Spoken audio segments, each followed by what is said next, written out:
Hello दोस्तों, आपका स्वागत है साइंस लर्नर में। जो झारखंड में नगर पालिका की वैकेंसी है उसमें एक पोस्ट है रिवेन्यू इंस्पेक्टर का, मीन्स राजस्व अधीक्षक का, मीन्स निरीक्षक का, जो काफ़ी बड़ा पोस्ट है और उसमें सिर्फ पार्टिकुलर ग्रेजुएट वाले ही उसमें अप्लाई कर पाएंगे। तो उसमें उन चारों सब्जेक्ट से पास किए हुए ग्रेजुएट को ही क्यों रखा, उसके बारे में कुछ विशेष यहाँ पर जानकारी लेने की कोशिश करते हैं। चलिए देखते हैं। देखिए, राजस्व निरीक्षक रिवेन्यू इंस्पेक्टर के लिए सिर्फ इन 4 सब्जेक्ट से जो ग्रेजुएट हैं उनको ही आपको मौका मिलेगा अप्लाई करने के लिए। कॉमर्स, इकोनॉमिक्स, मैथ्स और सांख्यिकी स्टैटिस्टिक्स।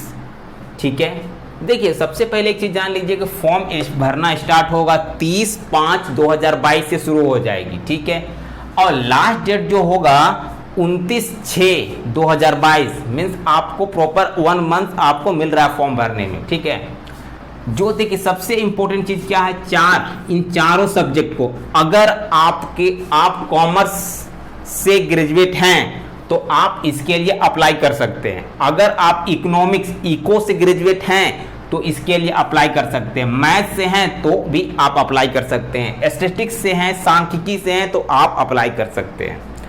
तो इन चारों सब्जेक्ट क्यों रखा गया इस पोस्ट के लिए? इसमें एक चीज कॉमन है कि इसमें चारों में एक चीज ही कॉमन है, इसी चलते इसको रखा गया है। देखिए,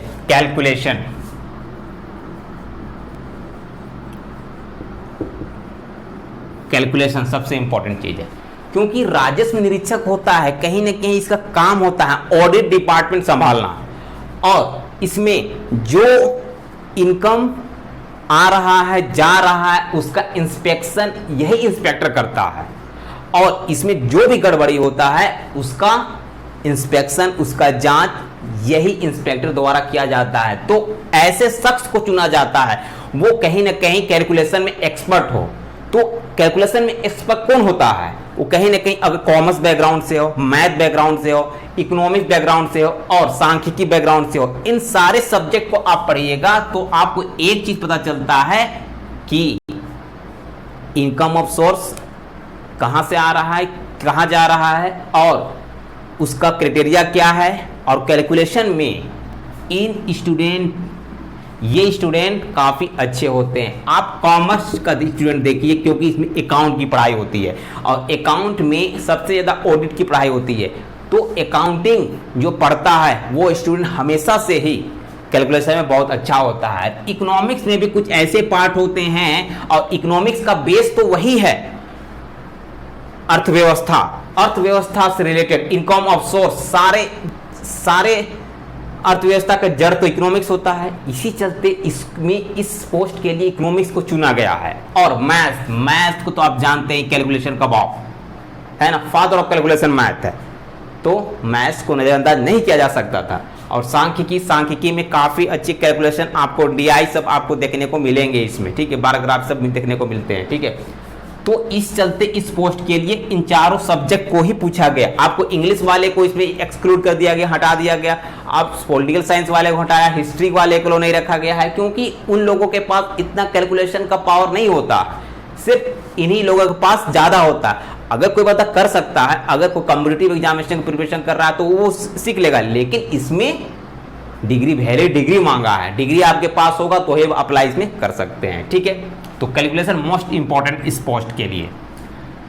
और वैकेंसी देखिए, वैकेंसी 203 है, काफी अच्छी वैकेंसी है 203, क्योंकि सिर्फ 4 पोस्ट के लिए अगर 203 और 4 सब्जेक्ट वाले के लिए 203 है तो बहुत अच्छी वैकेंसी है। आप लगभग 1000 वैकेंसी के करीब इसका हिसाब से है, सिर्फ 4 ही सब्जेक्ट वाले अप्लाई करेंगे। और एक चीज, इसमें जो फीस रखा गया है 100 रुपया है। आप यूआर कैंडिडेट ओबीसी और ईडब्ल्यूएस से हो तो आपको 100 रुपया लगेगा, और अगर एसटी एससी हो तो आपको कोई फीस नहीं लगने जा रही है। इसके साथ अगर हम यहाँ पर देखेंगे सिलेबस की अगर हम बात करेंगे तो सिलेबस बहुत इंपॉर्टेंट चीज है, क्योंकि इसमें सिलेबस क्या होगा, देखिए कॉमर्स के लिए, अर्थशास्त्र के लिए, गणित के लिए और सांख्यिकी के लिए एक सबके देखिए इसमें एक जो पार्ट है उसमें एक पार्ट में 100 क्वेश्चन पूछा जाएगा, ठीक है। जो मुख्य एग्जाम होगा उसमें 4 सेक्शन होंगे मुख्य एग्जाम में, उसमें एक सेक्शन से, है ना, इसमें से एक सेक्शन से 100 क्वेश्चन पूछे जाएंगे। वो अगर वो कॉमर्स का स्टूडेंट है तो कॉमर्स से 100 क्वेश्चन पूछा जाएगा, ठीक है। कॉमर्स से 100 क्वेश्चन पूछा जाएगा, साथ में ही सामान्य ज्ञान, झारखंड और सेंट्रल जीएस से भी पूछा जाएगा 20 क्वेश्चन, ठीक है। और गणित से भी 20 क्वेश्चन पूछे जाएंगे और विज्ञान से 10 क्वेश्चन पूछे जाएंगे अगर कॉमर्स वाले इसमें अप्लाई करेंगे तो। अगर अर्थशास्त्र वाले अप्लाई करेंगे तो 100 क्वेश्चन आपको अर्थशास्त्र से पूछा जाएगा, साथ में ये तीन इसमें भी पूछा जाएगा। मीन्स जिसका अलग सब्जेक्ट है उसको, जो पार्टिकुलर सब्जेक्ट है उससे 100 क्वेश्चन, अगर मैथ वाला होगा तो मैथ से 100 क्वेश्चन और बाकी ये तीनों ही पूछा जाएगा। सांख्यिकी वाले हैं, सांख्यिकी से 100 क्वेश्चन, बाकी ये तीनों भी पूछा जाएगा। इस तरह से मीन्स ये तीनों कॉमन है सबके लिए, और एक सबके लिए अलग अलग होगा। मीन्स जो सब्जेक्ट से वो बिलोंग करते हैं उसी सब्जेक्ट का उससे पूछा जाएगा 100 क्वेश्चन, और एक क्वेश्चन 3 मार्क्स का होने जा रहा है। तो अपने हिसाब से लगाइए 360 मार्क्स का हो जाएगा आपका एग्जाम ये वाला, ठीक है। अब इसके साथ देखिए, इसके साथ अगर हम देखेंगे तो कुछ हमारे इंग्लिश और हिंदी के भी एग्जाम होंगे, ये क्वालिफाइंग नेचर के होंगे, लेकिन इसमें 108 नंबर लाना जरूरी है। इसमें हिंदी और इंग्लिश में मिला के 108 नंबर लाना बहुत जरूरी है, नहीं तो आपका कॉपी आगे चेक नहीं होगा, ठीक है। उसके बाद इसमें हिंदी से 60 क्वेश्चन, इंग्लिश से 60 क्वेश्चन पूछे जाएंगे, ठीक है।